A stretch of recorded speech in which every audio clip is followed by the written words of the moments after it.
Moussenzi numéro 1, c'est Fali. C'est pas Ferré. Ferraza Moussenzi par rapport à quoi? Et puis vous allez attribuer ça à Ferré Nanini parce que Moutala Aloba Alinga le la Sewera, c'est pas Ferré. Donc moment que batu bolinga bo ça l'actualité na bino na komba Ferré. D'ailleurs vous bo féliciter Ferré. Ferré sale libino promotion. Il y a ce qui festival mondial Nabino, avant même que le festival ait lieu.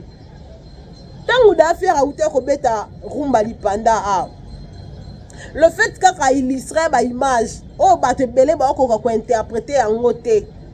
Oh, moutoua, le baloko, la moutoubatie, bah, pilo, Charline, Paralingomba, Abi, que faire à Sengi pardon, spirituellement.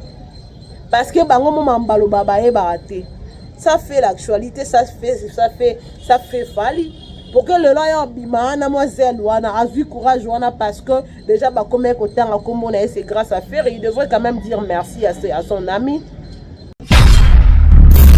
C'est rigolo bêta na Kolwezi l'aider. Tala mouto a vu qu'on paie sa valeur, la culture yamboka. Azoko tati na ba province.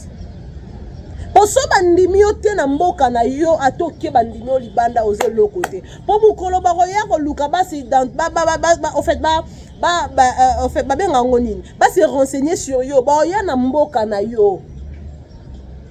Po ba confirmer si réellement oza artiste ya mboka wana.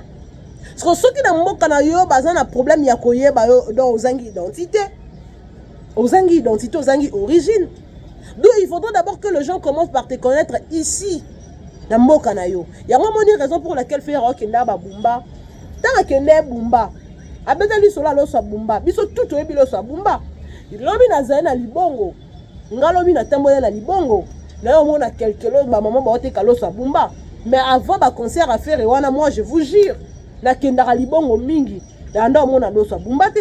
Mais soro ke na libongo zuka poilu wana oleki babenga ngoni baramoto bandi ko poussa na oleki libongo bateka ka mbisi tio kenda ko comme ba force navale kuna. Au moins ba maman ba oteka ba loso libanda. Mais to banda mona ngodi soutien loso Bumba ko mo oteka ma. Chiko bino bozaka nga international. L'international na mboka na o servir nini? O interpella batuna nini? To banga ka fere. Fidèles amis internautes, très chers abonnés des Naomi Herbe officiel, bienvenue sur votre chaîne, bienvenue dans votre émission. Et risque de vous retrouver, en tout cas ce jour, sur notre chaîne d'information. Et week-end à tous et à chacun. Bon, continuez à s'abonner, bien non, vous s'abonner, vous likez vidéo, vous partagez, on est ça la force Nabiso. Je dis un grand merci à toutes ces personnes qui nous soutiennent, moralement, physiquement, spirituellement, voire même financièrement. En tout cas, on a pu suivre un beau théâtre. Mingi mingi na otala bangambo ya Londres kuna na plus abato tout balanda biso depuis Londres bambote ya mingi on est vraiment ensemble toujours dans cadre solo là. Alors tobeta masolo etali culture ya mboka na biso comme nous sommes des culturels, nous avons choisi d'accompagner la culture de notre pays mais surtout na branche etali ya musique puisque à part musique moi mon théâtre na culture yango babiloko penza oyo esangisaka pena batu peut-être au monde na kata bar na salon de coiffure, na salon peut-être yandaku, donc na ba resto, moi ba biloko etikala ko sangisa batu pour que bazwa katan ya kotala yango, ezala ka biloko mibale wana, eza musique, eza théâtre. Tout que côté sport, quand les alaka soki vite azo betana DSMP ce Kinshasa Mobimbandé à la renébullition, donc c'est-à-dire que on sentir que la ville est mouvementée, mais aujourd'hui ce n'est plus le cas. Et comme à ceux qui ngandi musiciens qui ngana en bêta, par exemple, si on fait rigolo en bêta quelque part aux homonake, monde des en ébullition, on sentir que en tout cas activité zali. So peut-être falloir en bêta concert au monde que baza ko se mobiliser pour ba que concert wana. Donc bazape deux artistes et musiciens oyolelo basimbi peut-être na kokoloba en quelque sorte musique yango en termes ya notoriété en termes ya popularité alors yango ndezo sala peut-être que biso lelo tozo rappetant ya koya ko sala analyse bien que entre bango mutu na mutu on sala mamna ndenge na ye mais il y a aussi de ces gens là qui profitent de leur nom, de leur succès, justement pour bango peut sur na bango. Ce n'est pas un problème parce que lobby que l'effort va tirer faible cas en donc c'est comme ça qu'on fait les choses et nous ça nous profite aussi toya kato solo la rana bino et dongo. Moi question à se divertir parce que y a un des tika le là élément moko ya divertissement pour to échouer na bamambo ebele gouvernement congolais oyo aza irresponsable en sel à battre. Alors toyebi biso tout que Kinshasa ezalaki bongo ya Roningana parce que elle avait abrité le festival dit mondial qui a été organisé par le gouvernement congolais en partenariat avec l'ONU. C'est ce qu'on nous a laissé entendre en fait le membre du gouvernement. Alors l'idée était de promouvoir la rumba de notre pays, de promouvoir les jeunes talents, de promouvoir en tout cas musique nabiso d'un côté international parce que vous allez vous rappeler que depuis quelques années la rumba congolaise et ça là qui entraîne en na patrimoine immatériel il y a UNESCO dont on avait fait rigoler comme étant le champion de tous les artistes et musiciens congolais qui font la rumba et fait rigoler était là. Alors depuis Bakotissa Yango, en tout cas, le gouvernement congolais n'a pas naïe à Salara Penza Biloko Morote pour valoriser Rumba Yango. Ils sont dans leurs histoires. Alors cette fois-ci, donc on a fait rigola ayaka na idée à organiser festigola à Wanakata Kinshasa.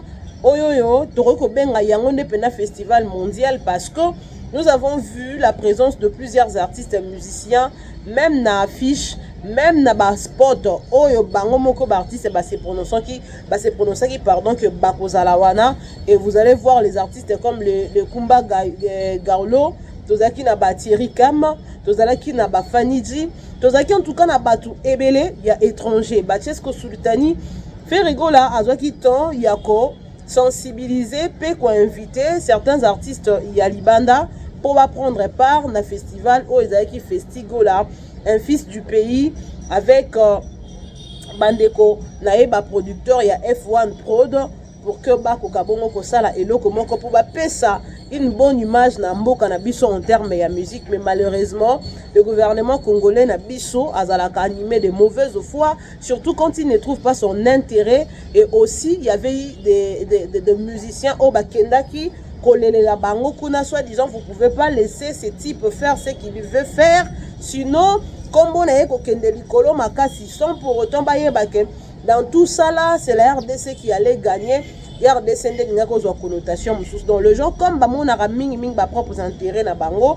Alors ils avaient empêché à faire rigola de faire en bonne du forme son activité. Tout le monde a qui ba combat au ezwa qui après bango moko ba yekozwa initiative ya ko organiser au ya bango festival na bango mondial ou te kozala du 16 au 18. Donc c'est-à-dire que le festival a commencé le jeudi, non le mercredi. Le 16 ezaki mercredi, oui. De l'autre ozali samedi.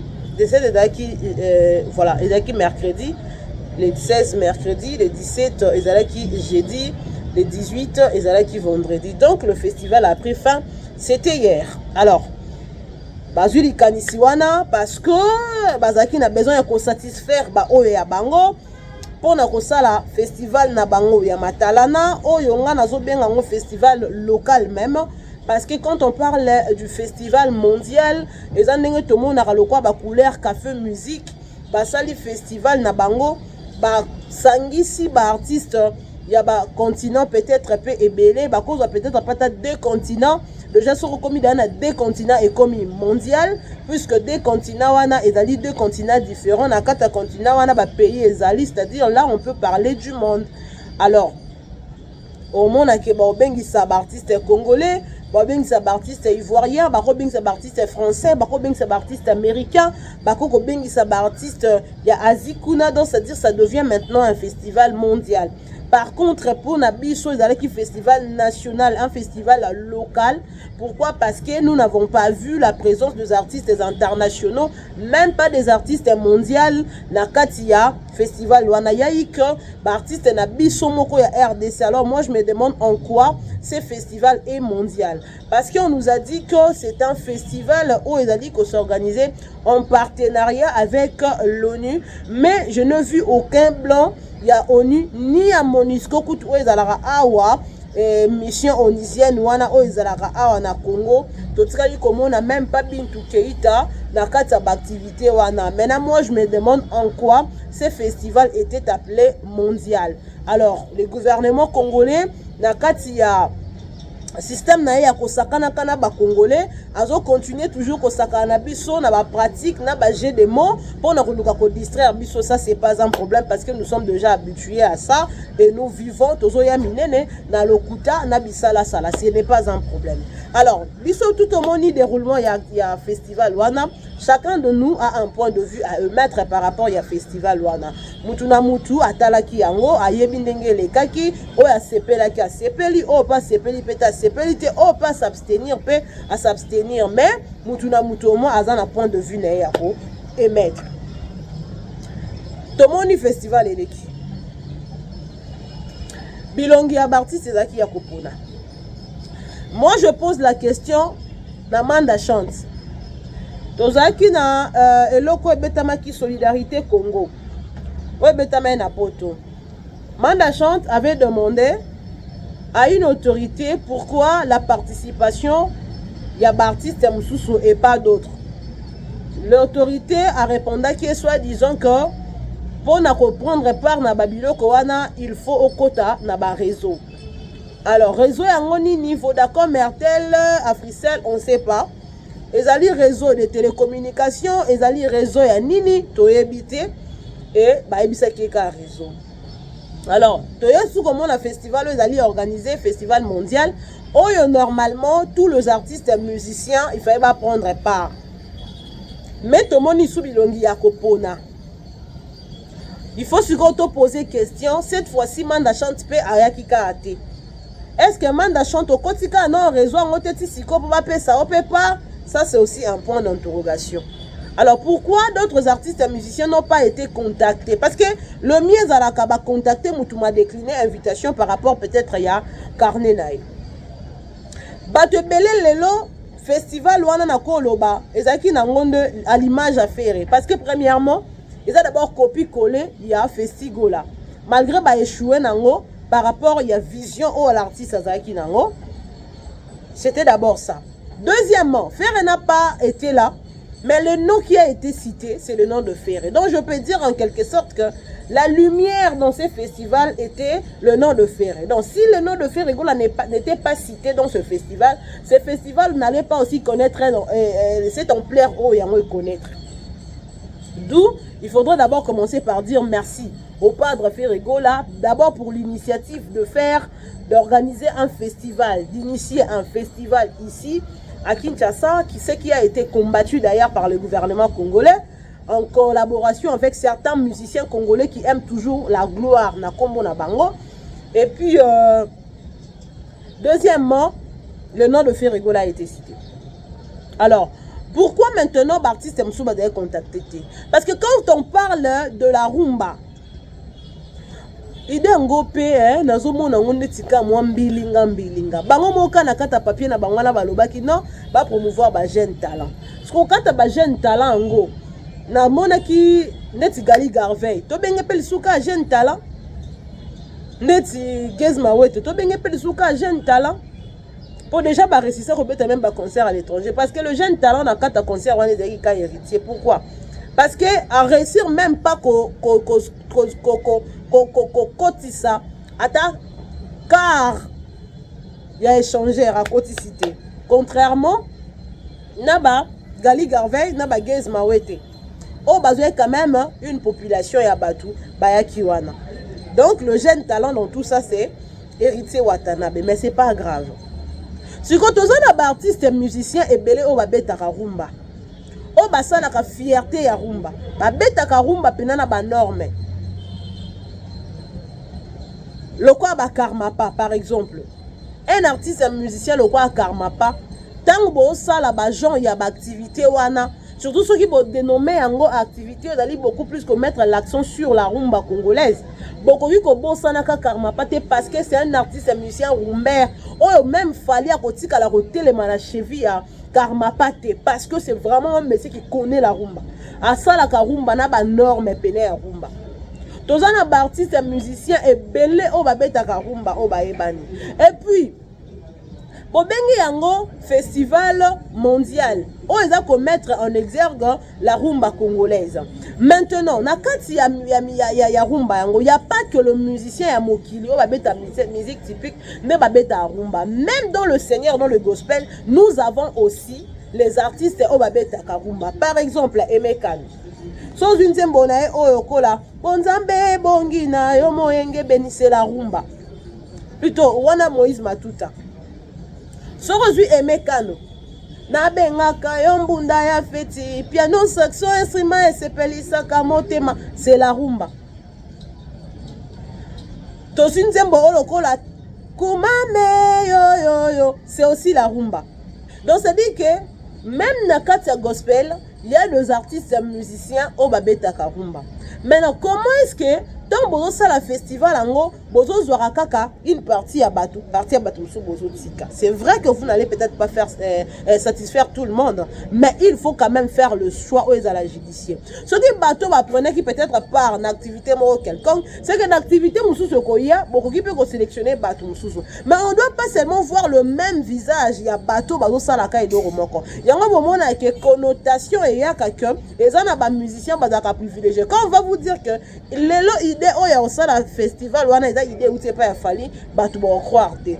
Mais pourquoi on doit seulement voir cet artiste et musicien dans ma nyonso? Est-ce que c'est parce qu'il est meilleur que tous les artistes et musiciens? La réponse est non. Il n'est pas plus meilleur que tous les artistes et musiciens parce que jusque-là, Azana Rumba, mon côté, oh, a salé les cas, taille à Kofi Olomide, pour ne pas parler de Ferré. Azana rumba mon côté a salé les qui a Karmapa ezate. Azana ba c'est vrai qu'abeta ba salle et tout le monde reconnaît pas un grand musicien par rapport à ba salle. On reconnaît le vrai musicien par rapport à ses tubes, par rapport il y a potentialité, par rapport il y a capacité na ya ko bongo la biloko mususu. Mais déjà ces capacités là fali n'a pas. Mais pourquoi toko mona ka bango na ba biloko nyonso ça aussi il faut te poser ma question. Mais ce qui t'obite au banda olobela moi comme que moni bino bozwara kaka babiloko na sens péjorative bozwaka babiloko bolingaka ko Philippe fali bolingaka ko sala boy mais un babiloko msuzo comme on a noir sur blanc que c'est un festival qui a été organisé par le gouvernement congolais batie mbongo na bango. Maintenant idée a fallu pour accompagner de cette dame que j'aime pas citer les noms. Mukoba aussi ça mandande dans autant à combo mais pour l'instant autant à comboter parce que nazwaka déjà fuite wana depuis kalake cette dame c'est cette maman là ne pena tsaka pena libaya si bazo tout ba faire bazo tam ça fait remutu mama wana mutu tsaka pena idée na fondation na ye que bango ba osala eloko wana siko tango ba ye ko zwa idée ya osala yango lelo ba pesa ba date wana et tout ba kosibiso en partenariat avec l'ONI, la mission onisienne. Mais ce que ce retali na makambo to doit se dérouler na tikali na nga komo na makambo oni na kati na te place bozo mona ke tozo kende lokola bantaba batie singa ba obenda kaye ba omema ya bisika ne so twezo kende bazo kende na ye boza na bino na besoin te ya okosaka biso parce que to yebi déjà comment est-ce que vous fonctionnez. Boza na ba musicien na bino privilégié. Mais beaucoup s'arrêtent bisoté parce que rien de mondial n'a été fait na kata mambwana. Ni ba invité à Libanda bazakiti. Beaucoup de ba musiciens, ba jeunes musiciens bazana na ba province. Boye na bango. Tout découvrir encore ba nouveau talent. Mais c'est pas ce que vous avez fait. Vous avez choisi pour particulariser et là on a vu. Mais surtout total en termes de prestation oyoki mawa o kapena na mitali na tala nga na miyo keli mawa Sony.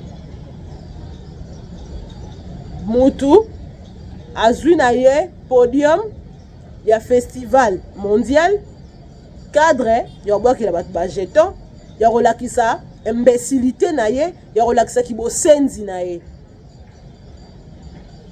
Omoni tangu totsala boy bomoni musapi na nga nde ezozonga ti ezongela nga. C'est-à-dire que tant na olinga na pointe mutu liboko fona tala nga mo. La musique, hein, tant bo beta ango, ba pesi bino peut-être espace pour nous défendre mboka, bo sala ango bien. Et tant que mutoye na flash disk na yo uti na ngona ndaku na yo, o sali déjà arrangement ya makambu nyonso oyo tie. Allez, yo bandi ko sala ka on dirait ozoyemba likolo na ngo poko sa biso. Le quoi peine zambala la kate banda satan tumba mbetu a dévoilé yo. Tout le monde a compris que tu chantais l'icolo ya musique à flash disque c'est-à-dire que voix comme mon dieu mi balé. Tozo ka voix ya bafle la voix ezo bima sikoyo et sali sikoyo boy. Pourquoi? Parce que bozo linga boko tsabiso na kati ya buzoba. Pourquoi? Parce que bo linga ezalaka abino. Festival oyo sauvé Fali et l'ongole na 4 années peut-être l'ingez attend sous blanche ou vierge. Et puis c'est moi espace qui a s'exprimer encore devant ces warriors. Mais qu'est-ce que nous devons retenir la prestation à Fali? C'est ça le plus important. Au bengi un festival à Rumba. Est-ce que Rumba on betama ki penza na ba norme? Est-ce que Rumba yango batu bataki pena satisfait? Ceux zaka batu basala ki fanatisme té. Là je parle en tant que culturel. Je parle pas en tant que ceux qui pendenge bino moko benga omoni bino bolo baka bonté.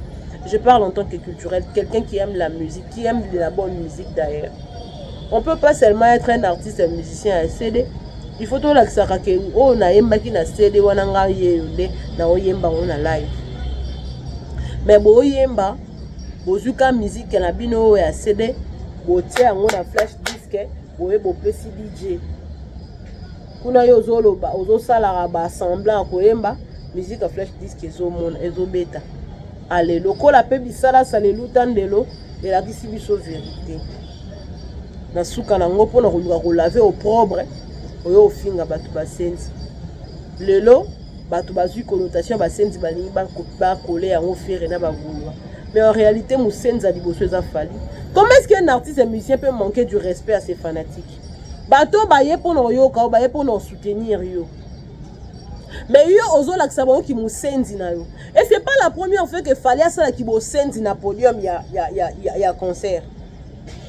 Je me souviens, il y a une vidéo qui circulait d'ailleurs Mikolo Uto Leka. Bon, c'est la différence entre Fer et na Fali nde bajera ba fan na tanga attention. Fer et ozalara awa na stade de martyr. Faire à moni ba milange zo sala boy ba golois ba fanatique bazaki wana baza ko se tirer ba milange ko se lancer ba milange ba bouteille à plastique. Faire à lobby golois batela golois toyebi tumbate toyeko yemba to bebisa concert te botika ko sala eloko bozo sala wana eza malamu te golois batela golois. Pourquoi? Papa malamu abatela ba o ayebana. Azo luka batu bazala bien on peut ça conseil. Faire ayo beta concert na ye o a utso beta ya ING Arena. Ba ye ko apprendre na faire que batu ba obunda. Abisi banga lobby. On apprend qu'il y a des gens qui se battent ici. Je serais peut-être obligé en cas de concert si la bagarre continue.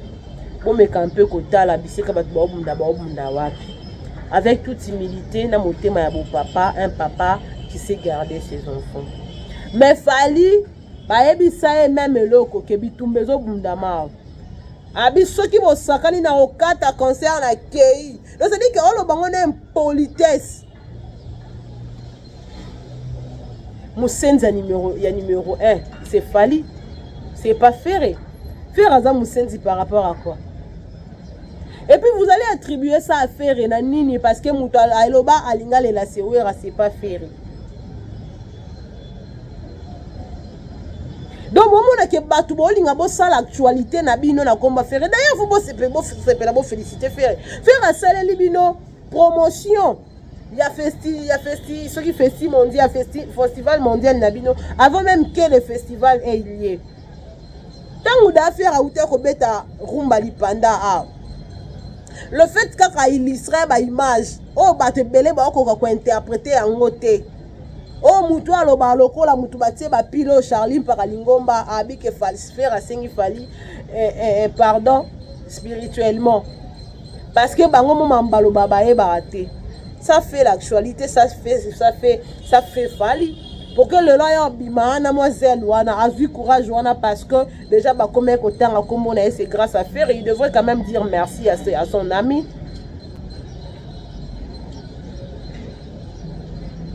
Fer n'était pas là, mais le nom de Fer était cité.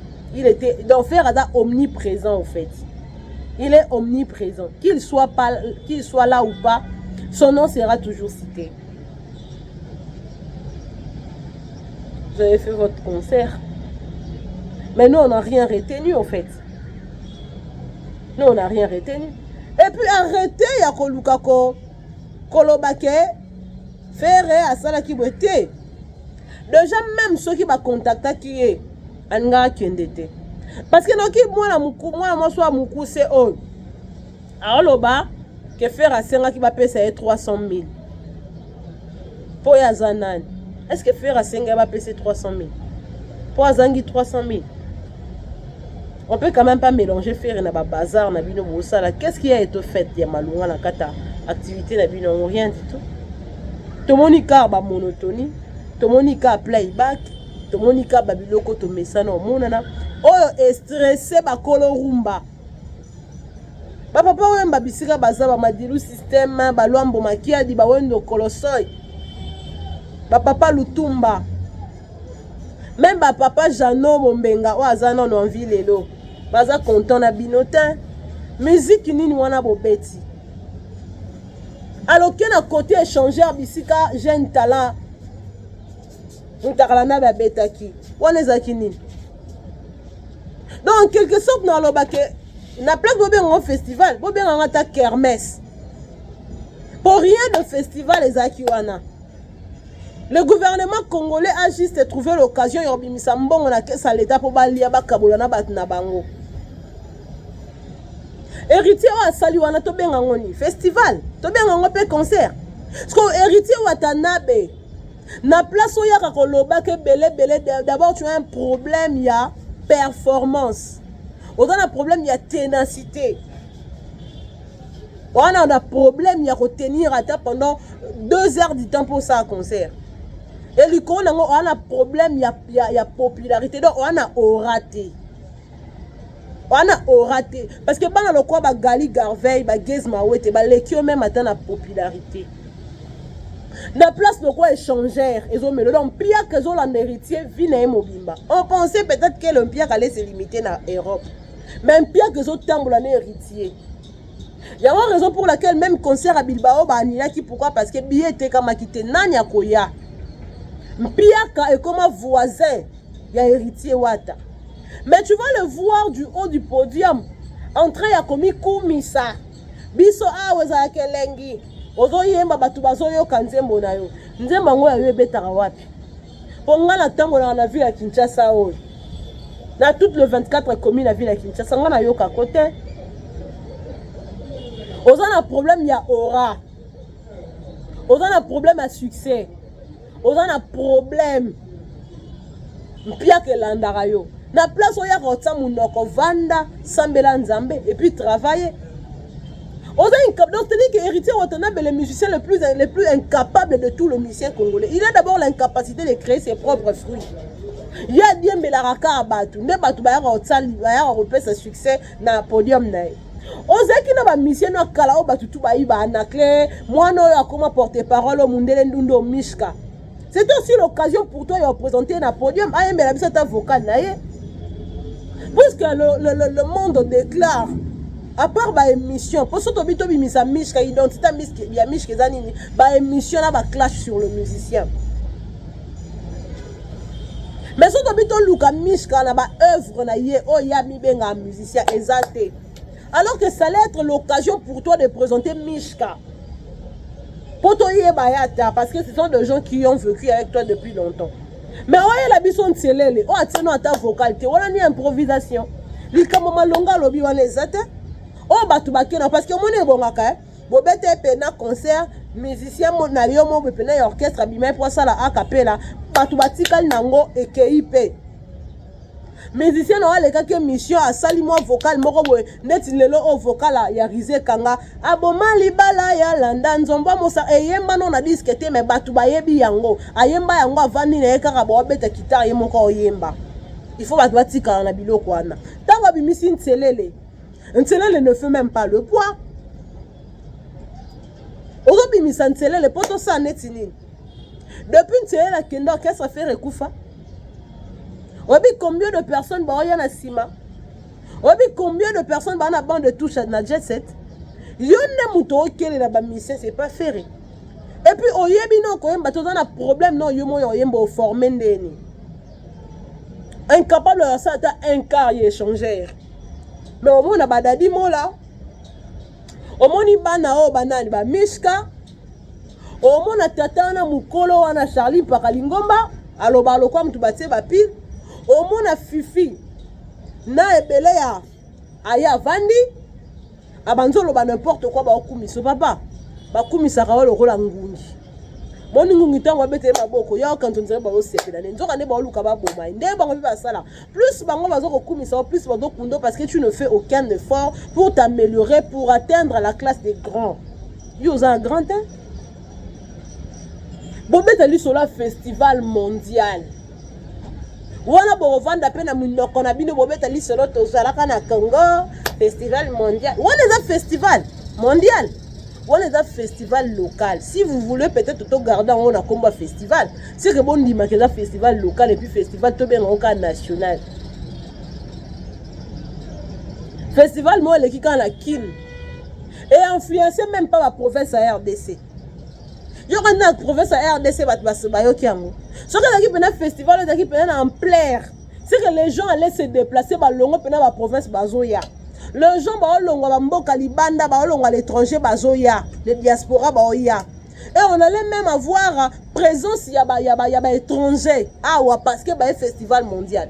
Festival le bet ici Fali, et bet ici Héritier, et bet ici Gaz Mawete, et bet ici Gali Garvey, et bet ici Kofi, et bet ici Wera, et bet ici Fabregas, bon ben un festival mondial.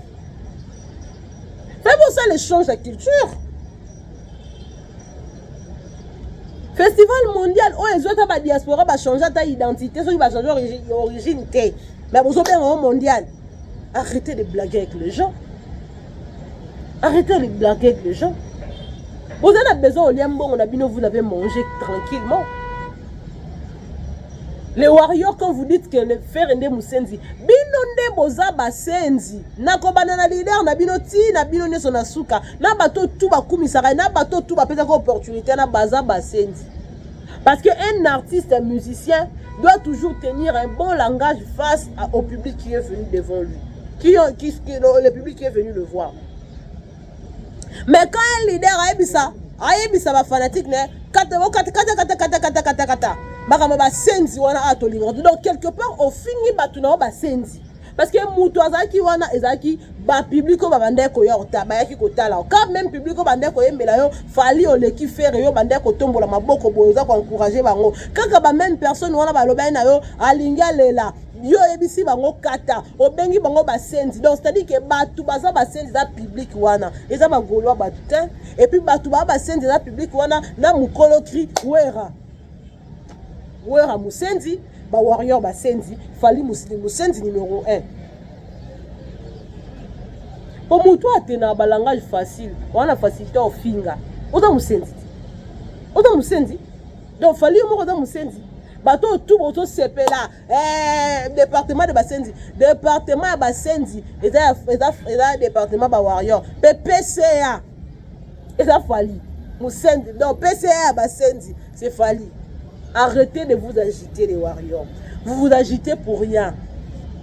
Bon père ça plutôt faire merci. ayeli bino ida festigo là o ezaki mondial. Je me répète, festigo ezaki mondial parce que na kata affiche affaire to monaki ba invité ya libanda. To mona même ba vidéo na bango ndeti Kumbaga Yolo asalaka vidéo pour na loba na bino que non a changé programme par rapport ya ba makambo festival là et connaîtraki. Mais pendant ce temps Thierry Kam alongwa kamboka na bango France akitaka awa. Aza mondial. Aza français c'est pas un congolais. Parce qu'on a oh wana na oh ya bino to benga ni mondial. Pour betisa ata mutu donc ata nakobenga ata batu na biso Côte d'Ivoire apamba baete ata roga na Brazza aete ata na Angola aete parce que obenga festival mondial par rapport à na bino na ba organisateur boza ona kanisi na mutu nanga pona lobango ti boza penza onga na kanisi na mutu na ngai. Merci beaucoup. Faire rigolo beta na Kolwezi Lede. Tala muto ayebi kopesa sa valeur ya culture ya mboka.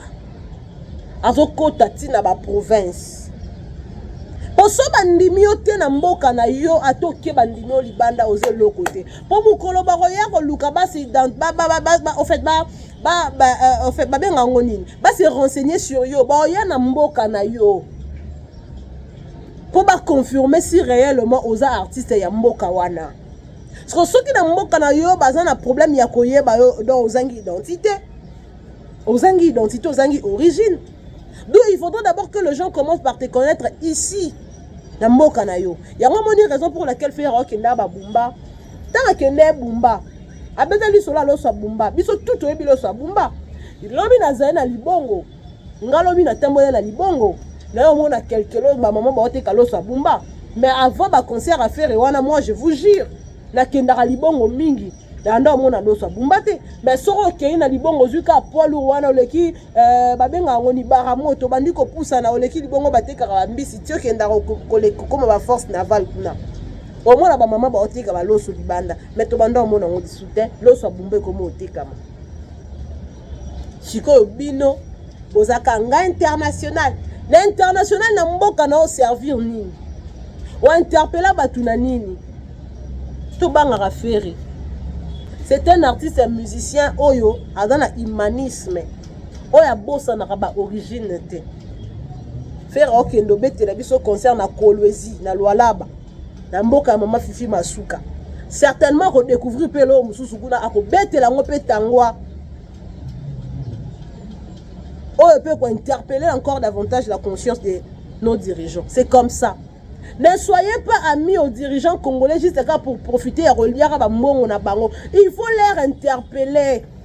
Na makamo ba salate. Pour interpeller à bango. Pour interpeller à te.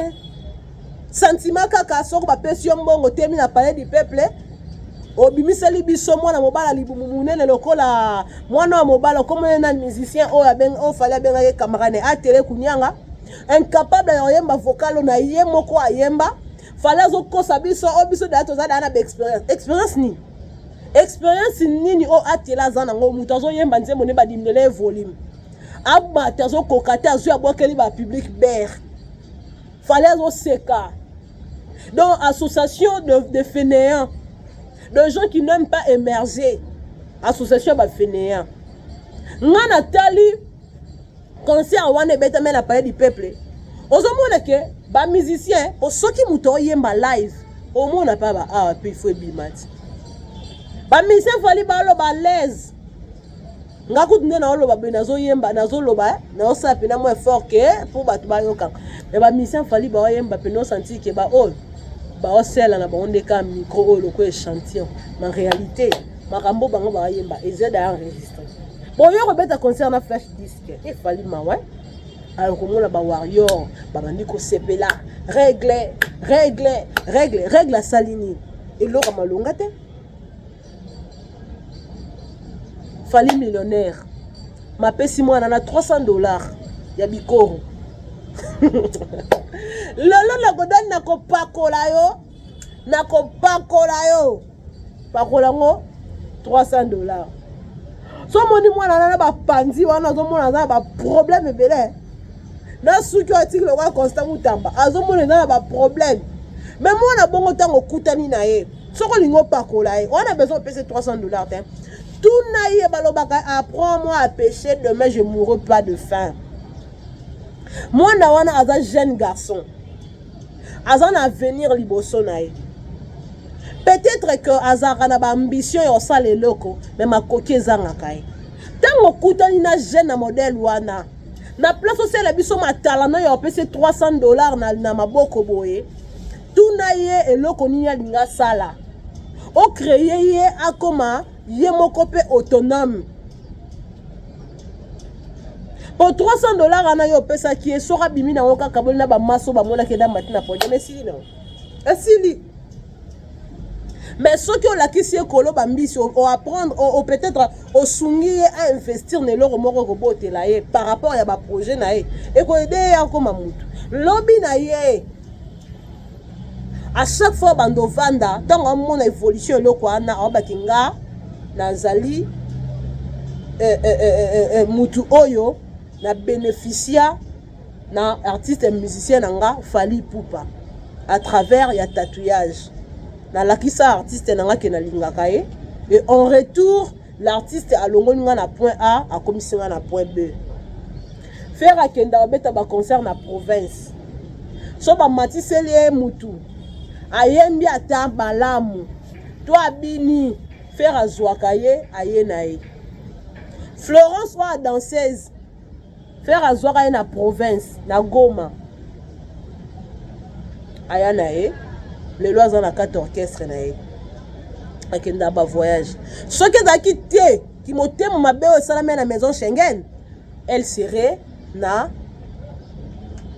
ING Arena angaka ça pe na concert à Poto faire akazu Priscilla na Goma atali talent ya mwana da Bukavu pardon azuye aye na ye azotangise azako encadrer ye en attendant azo former lobby azala l'image ya Ferry tangu fale omoni jeune ya modèle wana pour le cause ana ona ba ibete tika to pia yo po mbala sima so okuda na occasion wana o raté $300 eze le côté papa na kisa so $300 eze le côté tom su mwana na ba futela ndak tom su ya $150 peut-être maman bango na papa ba combien peut tom su na moi problème mobo mais 300 na a futela ngo tom su ndako moi oyo ba sombisaka semule bon liongo peut tom su un mois ici daté semule sili lobi bazongi na mpiaka mais soko zoki mwana wana o encadrer ata